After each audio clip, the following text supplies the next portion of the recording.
మేము బతికేదే శ్రీరాముని నమ్ముకొని, మేము నమ్ముకునేది శ్రీ ఆంజనేయుని నమ్ముకొని, మేము ఉదయం నిద్ర లగిస్తే జై హనుమాన జ్ఞాన గుణసాగర జై కపిలి సతిలోక ఉజాగర రామదూత రామ అంజనీ పుత్ర పవన మహావీర విక్రమ బజరంగి అని హనుమంతుని తెలుసుకుంటాం. పొద్దున్న అయ్యప్పని తెలుసుకుంటాం, పొద్దున్న వెంకటేశ్వర స్వామి తెలుసుకుంటాం.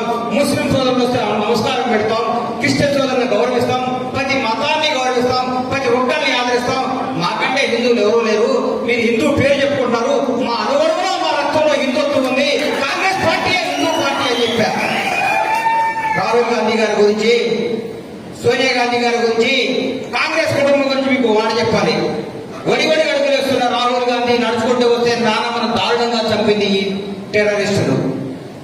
బాధల్లో కట్టుకొని బయటకు వచ్చి కాలేజీ పోతుంటే అమ్మ ఫోన్ చేసి నాన్న సిపిఎం ముద్దరులో ముక్కలు ముక్కలకి చంపారని చెప్పింది. అన్ని కష్టాలు కట్టుకుని నిలబడ్డాడు రాహుల్ గాంధీ. ఆ కుటుంబం కాంగ్రెస్ పార్టీ దేశానికి ఎంత సేవ చేసిందో మీకు తెలియదా? కాంగ్రెస్ పార్టీ దేశానికి ఎంత గెలవడిందో మీకు తెలీదా? ఎన్ని ప్రాజెక్టులు కట్టిందో మీకు తెలీదా? ఎంతమందిని ఆదుకుందో తెలీదా?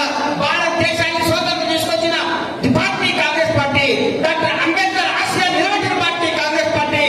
భారతదేశంలో ప్రపంచ దేశంలో భారతదేశాన్ని పట్టాన్ని తీసిన పార్టీ కాంగ్రెస్ పార్టీ.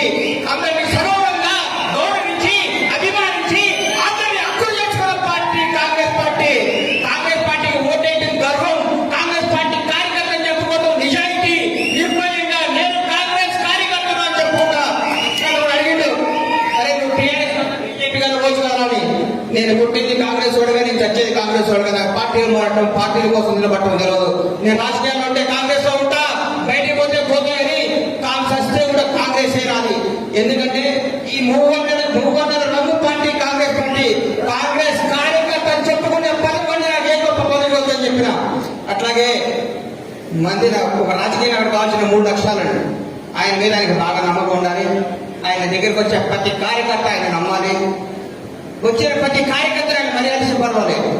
ఈ రాష్ట్రంలో, ఈ తెలంగాణ ఆంధ్ర రాష్ట్రంలో నేను చూసిన క్యారెక్టర్, క్యాలిబర్, నిజాయితీ, నిబద్ధత, సంస్కారం, చదువు, మర్యాద, మంచితనం అన్ని పుణ్యాలు పుచ్చుకున్న దొడ్డిన చంద్రబాబు గారు చూస్తే నాకు అనుభవం ఉంటుంది. నిజంగా నేను చెప్తున్నా, మీ కొడుకు ఇప్పుడే అన్నవాడు ఊళ్ళో గుడికి పోతే దర్శనం చేసుకున్నా. ఇట్లా వచ్చా కదా దత్తాత్రేయ స్వామి చూద్దామని పోయినా. ఆ ఊరు జనం మీ తండ్రి గారి గురించి, మీ కుటుంబం గురించి వాళ్ళు మాట్లాడుతుంటే నా కళ్ళలో నీడొచ్చింది. ఇంత సేవ చేసిరా చంద్రబాబు గారు. మీ జీవితం, రాజకీయ జీవితం ఇప్పుడే ప్రారంభమైంది. నా దృష్టిలో మీరు భారతదేశం గర్వంగా చెప్పుకునే స్థాయిలో కూర్చుంటాం నేను సగర్వంగా చెప్తున్నా. అలాగే పెద్దల వెంకటస్వామి గారు ఇందిరమ్మ సమకాలికులు, ఇందిరాగాంధీ గారితో పనిచేశారు, మహానుభావులు. ఆయన ఎక్కడున్నా గర్వంగా ఉంది. నా మనవడు కాంగ్రెస్ పార్టీ ఎంపీగా పార్లమెంట్ లోకి వస్తున్నాడని టీవీనున్న మనవడు చూసి ఆనందపడే రోజు మీరందరూ 1,00,000 ఓట్ల మెజార్టీతో మన వంశీ గారిని గెలిపించి సగర్వంగా వెంకటస్వామి గారి సేవను గుర్తించుకొని, వాళ్ళ తండ్రిని, వాళ్ళ పెద్దాన్న గారు వాళ్ళు చేస్తున్న సేవను గుర్తించుకొని ఆ బాబుని మీరందరూ దీవించి పైకి పంపించాలని కోరుకుంటూ, ఈ అవకాశం ఇచ్చిన మందరికి, ప్రజలందరికీ, పెద్దలు చంద్రబాబు గారికి, వివేక్ గారికి, వేదిక మీద అందరికీ నా హృదయపూర్వక కృతజ్ఞత తెలియజేస్తూ సెలవు తీసుకుంటున్నాను. జై కాంగ్రెస్. అస్సాం గుర్తుకే, అస్సాం గుర్తుకే, అస్సాం గుర్తుకే. రాహుల్ గాంధీ ప్రధాని కావాలి, మన డాక్టర్ వంశీ ఎంపీ కావాలి.